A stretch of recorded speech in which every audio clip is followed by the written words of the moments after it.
While many people look forward to an early spring, warming up too soon is no good for local apples. That was the situation faced last year, forcing many places, like Clarkdale Fruit Farms in Deerfield, to cancel Pick Your Own apples. Last year we had about a quarter of a crop. This year we've probably got, more than a normal crop. We've probably got a crop and a half. Back in 2012, an unusually warm winter led to the trees blooming early. Then much of the crop was lost after a late season frost.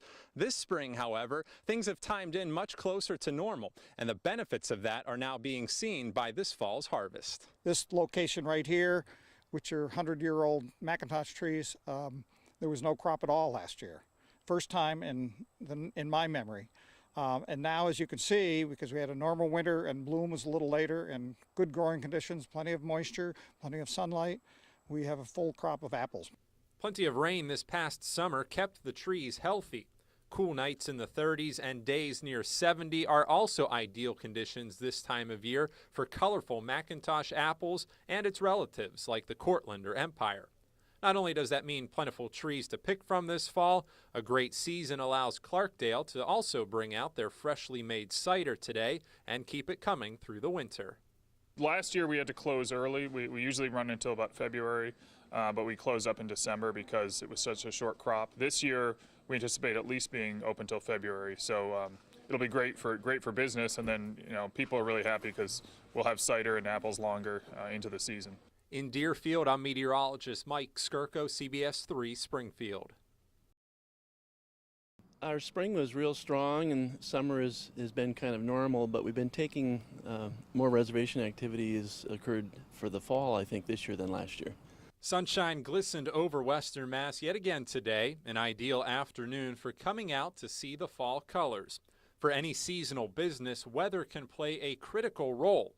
For leaf watchers, though, rain can dampen the mood, but not necessarily the business. In the past, it seems like people still come, especially if they've booked ahead, and most of our October is booked ahead. People come and they're flexible. They'll go a little further north or south to get more color if that's available, or take a little further journeys, but usually they still come.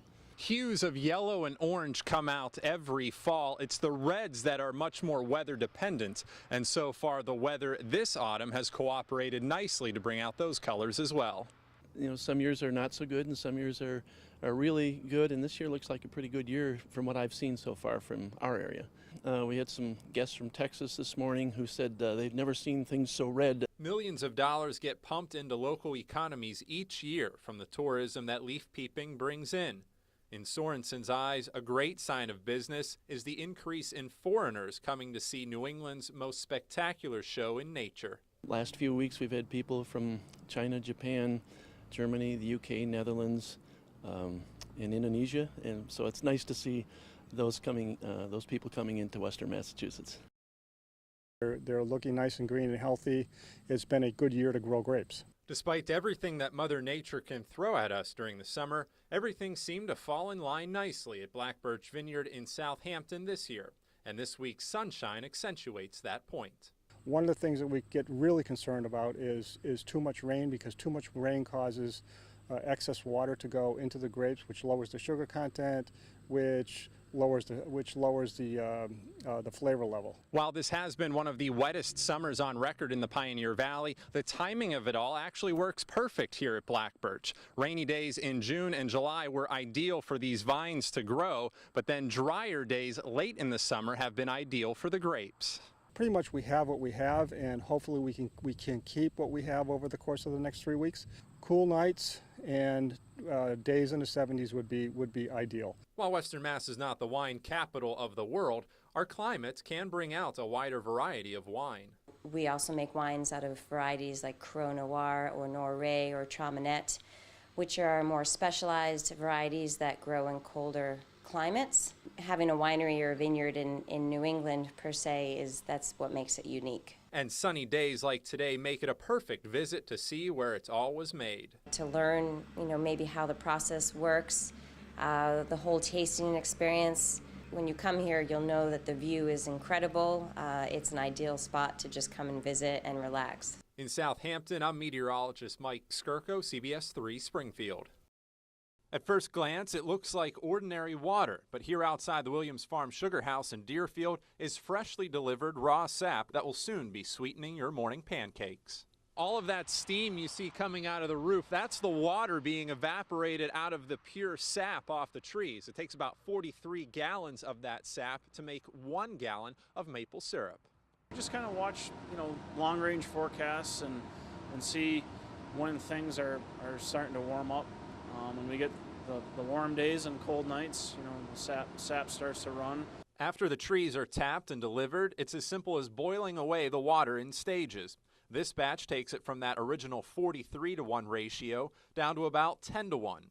Another trip through this huge evaporator boils it down to the raw syrup, coming out at about 218 degrees Fahrenheit, just above the 212-degree boiling point of water. One last trip through a filter, and it's ready to be bottled up. They are optimistic about their product so far this season. The unusually warm March last year put an early end to production in 2012.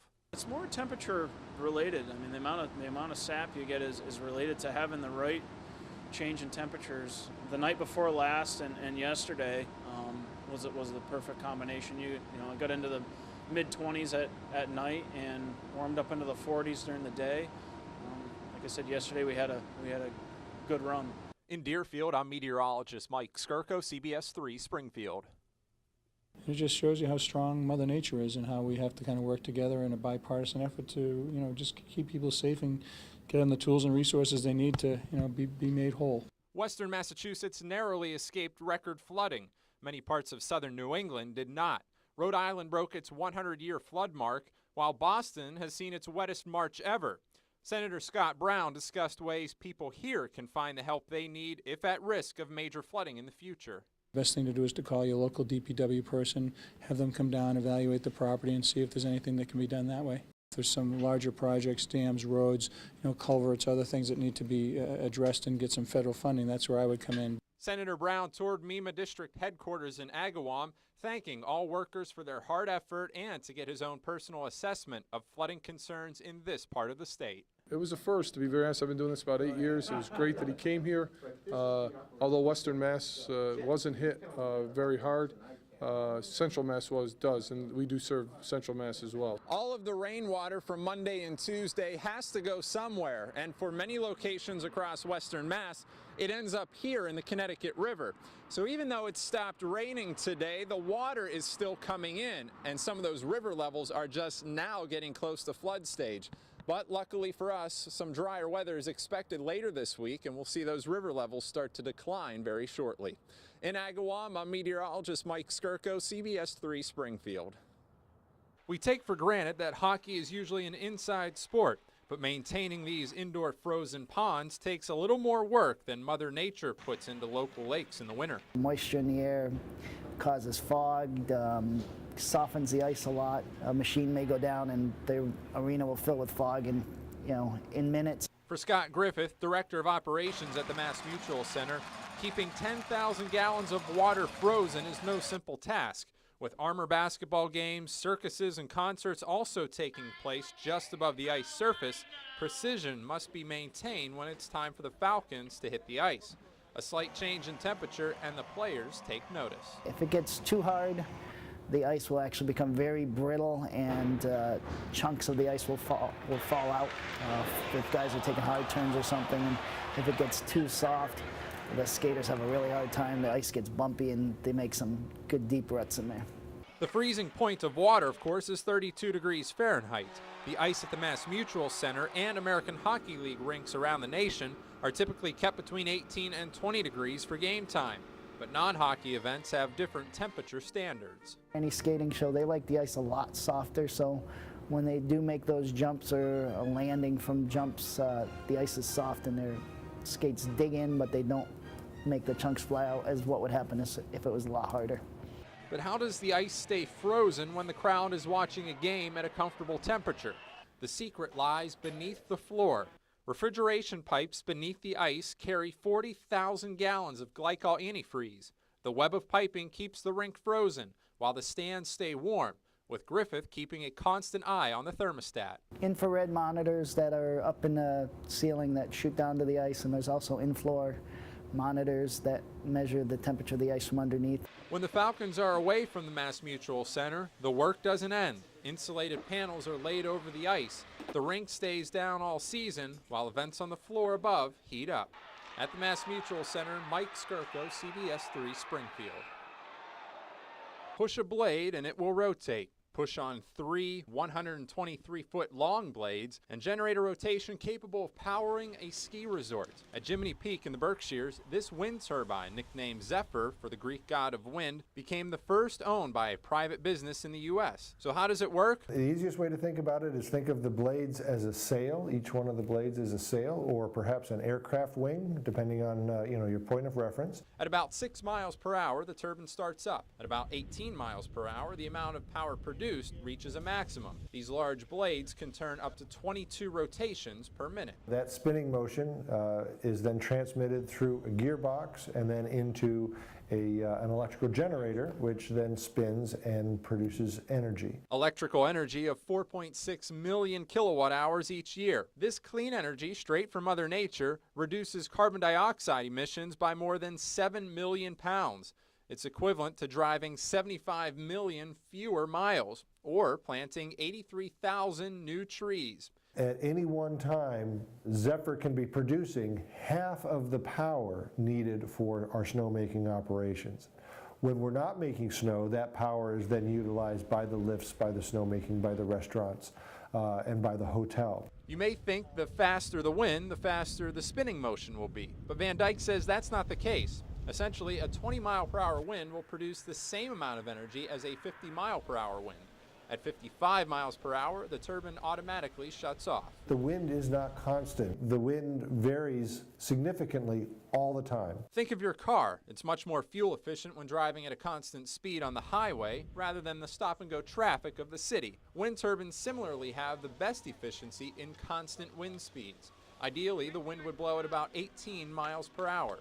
The average wind at Jiminy is about 13 miles per hour. Still, this turbine saves on energy costs. Payback from this $4 million project will only take about 7 to 8 years. At Jiminy Peak in Berkshire County, I'm meteorologist Mike Skurko, CBS 3 Springfield.